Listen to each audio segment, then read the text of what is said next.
এটা হচ্ছে টমেটো, আরবিতে একে তমাতমা বলা হয়। এই টমেটোটার নিত্য ব্যবহার্য আমাদের দৈনন্দিন কাজের জন্য খুবই উপযোগী এবং কি খুবই গুরুত্বপূর্ণ একটা সবজি।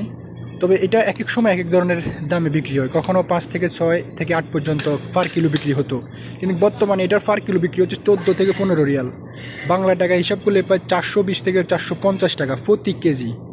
মূলত উৎপাদন সক্ষমতা কম হলে বা আমদানি কম হলে এই নিত্য ব্যবহার্য জিনিসপত্রগুলোর দাম বেড়ে যায়। সৌদি আরবে মাঝে মধ্যে এমন হয়, কখনো কখনো এরকম শসা বা খেয়ার, কখনো আবার এই ধরনের পেঁয়াজ, অর্থাৎ যখনই সংকট দেখা যায় বা আমদানি কম হয় বা উৎপাদন কম হয়, তখনই এই নিত্য ব্যবহার্য পণ্যগুলো আসলে অনেক দাম বেড়ে যায়। কখনো আবার এটা দেখতে পাচ্ছেন গাজর, অর্থাৎ সবগুলোর দাম একই সাথে বাড়ে না, যে কোনো একটা পণ্যের দাম কখনো কখনো বাড়তে থাকবেই, অর্থাৎ একটা না একটা পণ্য সংকট থাকেই।